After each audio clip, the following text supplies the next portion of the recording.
माऊलीच्या डोक्यावर आई आणि वडिलाचं छत्र राहिलं नाही. मला कधी विचार केलाय? आज लाखोना समाज त्या अलंकापुरीत गेला. ज्ञानोबा माऊलीच्या डोक्यावरून आई आणि बापाचं छत्र हरवलं. या समाजानं माझ्या ज्ञानोबा माऊलीला माऊली ठेवली नाही, पण तीच माऊली आज अनाथांची माऊली झाली. समाधी सोहळा डोळ्यासमोर आणा. काय अवस्था झाली असेल त्या लेकरांची, काय अवस्था झाल्या असेल ज्यावेळेस विठ्ठलपंतांनी रुक्मिणी मातांनी देहांत प्रायश्चित्त घेतलं असेल. ज्याच्या जीवनातून आई निघून जाते त्याला विचारा काय दुःख असतं आईचं, आणि ज्याच्या जीवनातून बाप निघून जातो काय दुःख असतं त्या बापाचं. काय असते हो आई? आई मायेचा सागर, चैतन्याची घागर असते. आई भाजीतलं मीठ, पहिलं विद्यापीठ, हक्काचं व्यासपीठ असते. आई नसते सांभाळणारी दाई, असल्यावर मिळत नाही, नसल्यावर कळत नाही. समुद्राची शाई आकाशाचा कागद करून पर्वताची लेखणी स्वतः सरस्वती माता जरी लिहायला बसली ना तरी आईची महती लिहिली जात नाही. एवढं प्रेम त्या आईचं असतं. स्वामी तिन्ही जगाचा आई विना अधिकारी. आईचं खूप प्रेम असतं दादा लेकरावर, खूप प्रेम करते आई. पण त्या बापाचं काय हो? बाप लेकरावर प्रेमच करत नाही का हो? बाप लेकरावर प्रेम करतो, पण ते प्रेम कधी कुणाला दिसतच नाही. बाप म्हणजे पडद्यामागचा कलाकार आहे बरं. समोर कधी येत नाही, समोर कधी दिसत नाही, पण त्याचं अस्तित्व नाही असं कधीच होत नाही. एक सांगू, एक कवी आला, कवीला म्हणाव करा ना दादा एखादी कविता. त्या कवीनं आईवरच कविता करावी. चित्रकार आला, काढा ना दादा एखादं चित्र. तो आईचं चित्र काढून गेला. कथाकार आला, मांडा ना एखादी कथा. तो आईचीच कथा रंगून गेला. पण तो बाप का कधी कोणाला दिसला नाही हो? एक सांगू, आई घराचं मांगल्य असतं तर बाप घराचं अस्तित्व. आई म्हणजे घराचा तो कळस आहे, घराला सुशोभित करतो. पण तो कळस उभा करण्यासाठी स्वतःला जमिनीत गाडून घेणारा पाया म्हणजे तुमचा आमचा बाप असतो, तुमचा आमचा बाप असतो. आई म्हणजे समईतली ती ज्योत आहे. घराला प्रकाशित करते, घराला तेवत ठेवते. पण ती ज्योत तेवत ठेवण्यासाठी तापाव मात्र त्या समईलाच लागतं. कधीतरी जा त्या समईला सहज स्पर्श करा, सर्दीची चटका बसेल, हात माघारी येईल, लक्षात येईल तापलेली समई म्हणजे तुमचा आमचा बाप आहे. महाराज, तुमचा आमचा बाप. बाप म्हणजे ज्वारीचा दाणा आहे बरं. स्वतःला संसाराच्या एवढ्या खोल गाडून घेतो. संसाराचा कितीही रहाड गाडगा येऊ द्या, किती त्रास येऊ द्या, किती संकट उभे राहू द्या, स्वतःच्या पत्नीसाठी, मुला मुलीसाठी, आईसाठी, बापासाठी मोठं कणीस देणारा तो बाप असतो. महाराज, 4-4 मुलं असो नाही तर 5-5 मुलं असो, बाप सगळ्या मुलांना सारखं प्रेम करतो, सारखं प्रेम करतो. पण शोकांतिका आहे त्या बापाची. 4-4 पोरं असून एका आईला नाही का बापाला सांभाळू शकत नाही. हे फार मोठं दुर्दैव आहे त्या आईचं त्या बापाचं. हाडाची काढ रक्ताचं पाणी ज्या बापानं केलं, तिळ जगला, झुजला, समाजासाठी लढत राहिला, समाजासमोर, कुणासाठी? आपल्या लेकरासमोर. 70 वर्षाचा बाप झाला, थकला, गुडघे दुखायला लागले त्याचे, कंबर ठणकायला लागलं त्याचं, उभा राहिला की सारखे चक्कर यायचे. 70 वर्षाचा झाला बाप आणि मुलगा बाहेर जायला निघाला. दादा संभाजीनगरला चालला का रे? बस पोरानं तो शब्द ऐकला, पोरग माघारी आलं, हातातली पिशवी घेतली, 10 दिशी फेकून मारली. लगेच बोलता झाला, हो चाललो संभाजीनगरला. काय करायचं? काय नाही बाळा. सहज विचारलं, बोला ना काय करायचं? कधीच्या 90 चांगल्या कामाला निघालो की लावल्या हटकाने या डांगऱ्यानं. या म्हातारीचं असं आणि या म्हाताऱ्याचं तसं. बोला काय करायचं?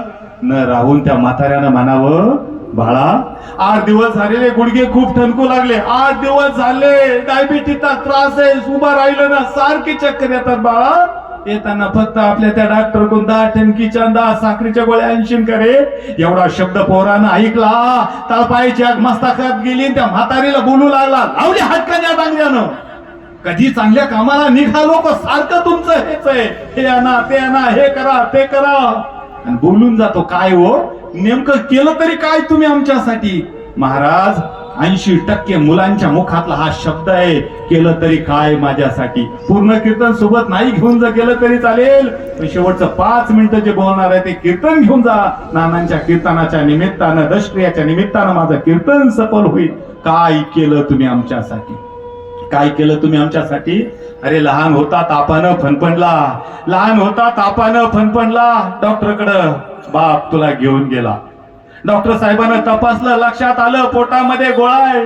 आणि डॉक्टरने सांगावं, दादा याचं ऑपरेशन 2 दिवसाच्या आत करावं लागेल. 2 दिवसाच्या आत जर याचं ऑपरेशन केलं तर तुमचा मुलगा वाचेल, नाहीतर मी काहीच करू शकणार नाही. बापाच्या पायाखालची जमीन सरकली. अरे तर हाताच्या फोडासारखं जपलं माझ्या लेकराला. एकुलता एक आधार माझ्या कुटुंबाचा. 10 वर्षानंतर लेकरू भगवंतानं पदरात घातलं. आणि डॉक्टर साहेब असं काय बोलू लागले तुम्ही? डॉक्टरचे सुद्धा डोळे भरून आले. डॉक्टरना म्हणावं, मी काहीच करू शकत नाही, तुम्हाला तात्काळ ऑपरेशन करावं लागेल. 2 लाख रुपये खर्च आहे. मग तर तळपायची आगपास ताकात गेली. 2 लाख रुपये हुंडा, 18 विश्व दारिद्र्य, कुठून आणू मी 2 लाख रुपये? कुठून आणू मी पैसा?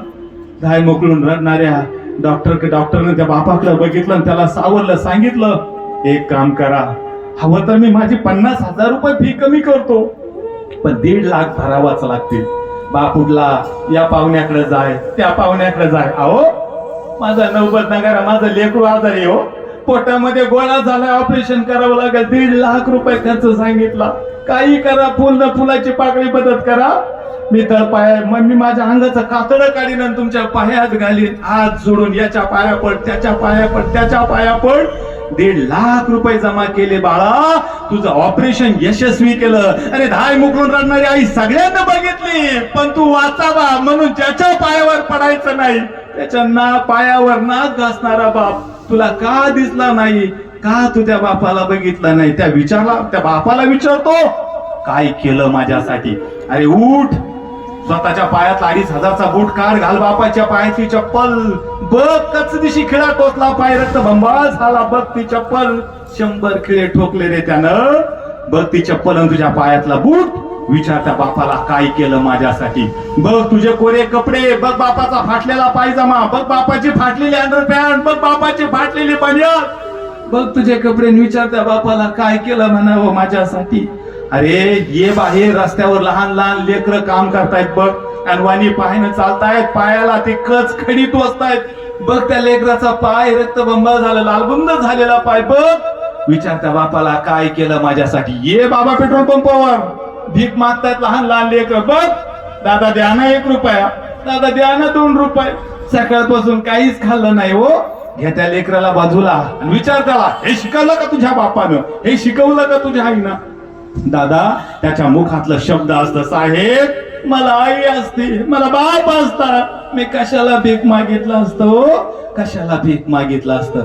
म्हणून एक विनंती करतो दादा, त्या बापाला आयुष्यात कधीच विचारू नका, काय केलं माझ्यासाठी. लक्षात घ्या, जोपर्यंत बाप जिवंत आहे तोपर्यंत घराला आधार आहे. बाप आहे ना, जोपर्यंत जिवंत आहे तोपर्यंत जबाबदारी करणार नाही. पण बाप गेला, लक्षात येईल कसं जगावं, कसं बोलावं, कसं वागावं, कसा व्यवहार करावा. महाराज, बाप म्हणजे घराचं कुलूप आहे. बरं, जोपर्यंत बाप जिवंत आहे तोपर्यंत घराला कधी कुलूप लावायची गरज पडत नाही. बाप मेला, लक्षात येतं घराला कुलूप लावल्याशिवायच पर्याय नाही. अरे काय केलं माझ्यासाठी बापानं? स्वतःच्या नावापुढे नावलेलं बापाचं नाव काढ, समाजामध्ये ताटमानेनं वागून दाखव, लक्षात येईल काय केलं तुझ्या बापानं. हात जोडून नम्रतेची विनंती करतो, जगात कुणाचाही अपमान करा, कुणालाही कमी लेखा, पण हाडाची काढ रक्ताचं पाणी करून ज्या बापानं तुम्हाला जगवलं ना, त्या बापाचं आयुष्यात कधीच अपमान करू नका. म्हणून एक सांगतो गाड्यावर, आपण आहे ना म्हणून बाप नाही, बरं बाप आहे म्हणून आपण आहोत, म्हणून आपण आहोत. म्हणून एक सांगतो जाता जाता माझ्या बहिणींनो, सगळ्यात जास्त प्रेम कधी कधी मुलांना वाटतं माझ्यावर करत नाही, लहान असला त्याच्यावर प्रेम करतं का? बापाला माहितीये हा स्वतःच्या पायावर उभा राहण्यासाठी भक्कम आहे, पण माझं लहान लेकरू नाही त्याला जमत. भोळा मुलगा असला ना, बापाचा जास्त जीव त्याच्यात घुसतो. आणि सगळ्यात जास्त जीव जर कुणात गुंतत असेल, माझ्या बहिणींनो मला एक सांगा ना, सगळ्यात जास्त प्रेम तुमच्यावर कोण करतं हो? तुमची आई, तुमची बहीण, तुमचा भाऊ, कोण करतं? सगळ्यात जास्त प्रेम जर तुमच्यावर कोण करत असेल ना, तर तो फक्त तुमचा बाप असतो. तुम्ही जन्माला आला, सगळ्यांनी नाक कुरडलं, पण जगात आनंद एकाच माणसाला झाला, तो तुझा बाप होता. ताई, एक दिवस असा गेला नाही की बापानं कधी खाऊ तुला आणला नाही. विसरला असेल, नाही गडबडीत ध्यानात राहिलं. दुकानदार दादानं रात्री 10 वाजता बघितलं, एवढा उशिरा कसा आलास? अरे काही नाही, माझ्या दिदीला खाऊ पाहिजे होता. अरे मग उद्या घेऊन जायचं ना. नाही हो, मी गेलो ना माझी दिदी खिशे चापडती, माझी पिशवी चापडती, काही नसलं ना धाय मोकळून रडलती. दुकानदार दादानं म्हणावं, अहो जाऊ द्या, रडून रडून झोपली असती. ताई तुझ्या बापाचं वाक्य होतं, माझी दिदी रडून रडून झोपली असती पण रात्रभर मला झोप आली नसती. हे म्हणणारा जगात एकच माणूस, तो म्हणजे तुझा बाप आहे, तो म्हणजे तुझा बाप आहे. अहो पाहुण्यांना जर सांगितलं 3 लाख रुपये हुंडा, 3 लाख रुपये हुंडा, बापाचे डोळे भरून आले. पाहुणे मंडळीने आली, मुलगी पसंत आली, डोळे भरून आलेले बघितले. आईनं विचारलं, का हो काय झालं रडायला? बाप काहीच बोलत नाही, डोळे पुसतो, काही नाही, आपली दिदी पसंत झाली ना म्हणून डोळे भरून आले.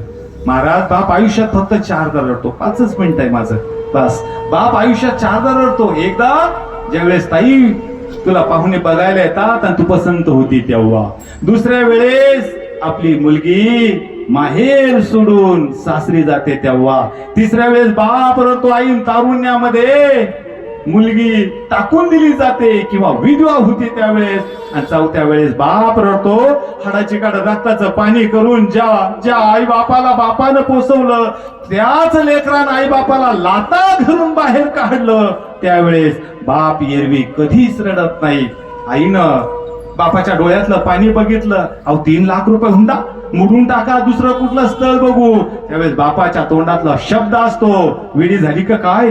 पाहुणे चांगले, माणसं चांगले, मुलगा चांगला आहे, स्वतःच्या पायावर उभा आहे. 3 लाख म्हणता 4 लाख रुपये लागू दे, 4 लाख रुपये म्हणता 5 लाख रुपये लागू दे. पैसा कमी पडला मी जमीन विकून टाकीन, पैसा कमी पडला मी घर विकीन, पैसा कमी पडला मी गहाण राहीन. ताई तुझ्यासाठी गहाण राहणारा जगात एकच माणूस आहे, त्याचं नाव बाप आहे. माहेर कुठपर्यंत आहे तुम्हाला?